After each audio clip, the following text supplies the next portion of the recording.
Suzanne Howard, known as the Soul Practitioner. Welcome. Let's talk family today.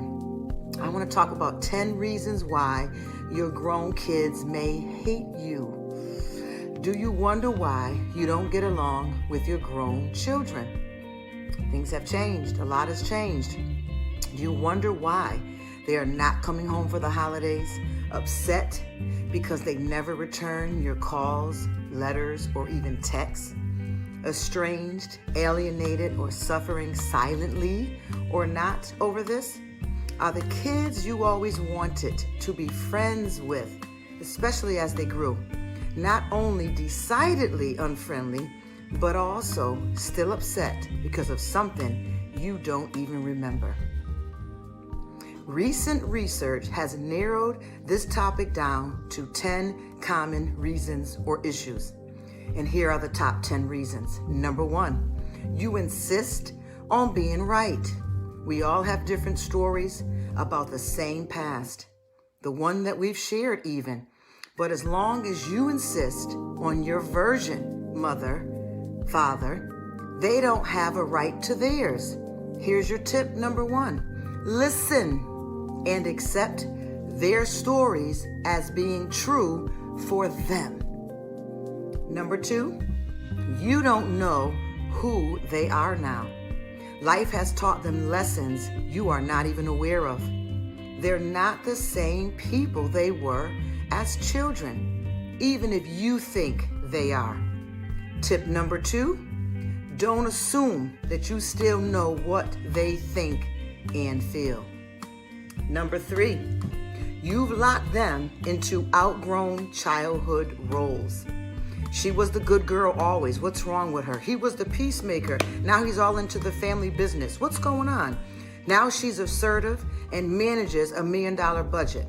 And he has a family and a very responsible job. Tip number 3, give them a chance to grow and show you who they are now.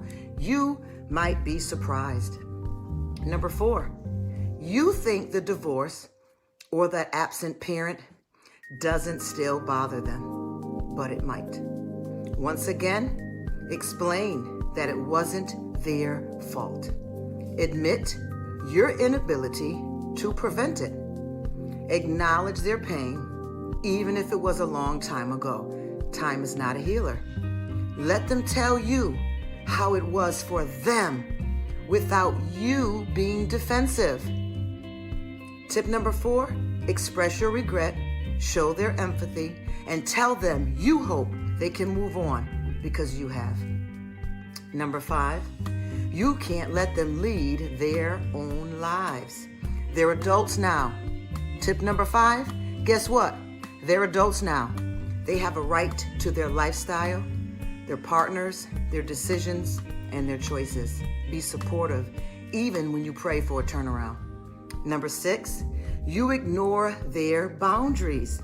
You stick your nose in things that are none of your business, like their marriages. You tell their secrets to others, including their siblings.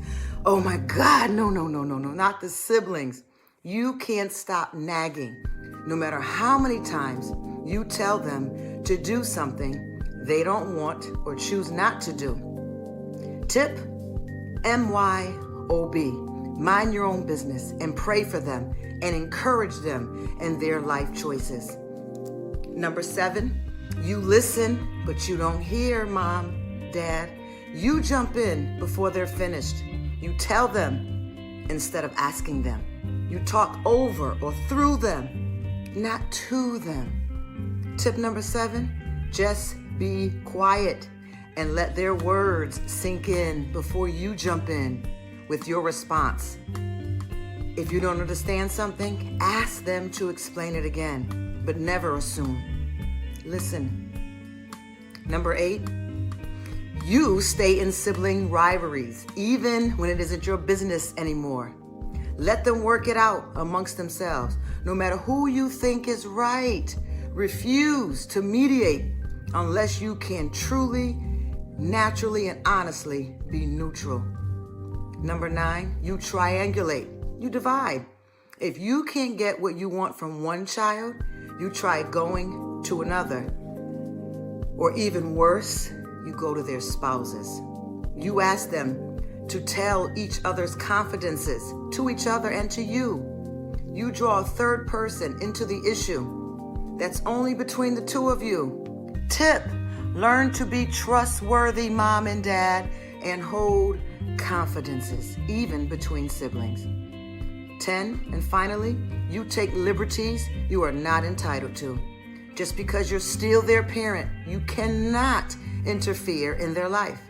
Tip: you need to back off and wait to be asked for your help, your opinion, and your understanding. Imagine there's a door between you and them. Knock first, and do not enter unless invited, even if the door is just a mere metaphor. I hope you enjoyed this Friday Detox. We are working hard at developing and producing more Family Friday friendly teachings. We want to detox the whole person, including the family.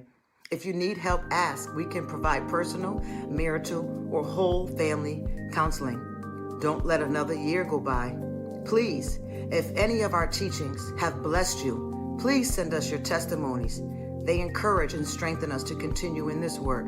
I'm praying for you and your family, and I love you. Now get to work and apply these lessons immediately, and have a wonderful weekend. Love you, Suzanne Howard, your soul practitioner. God bless you.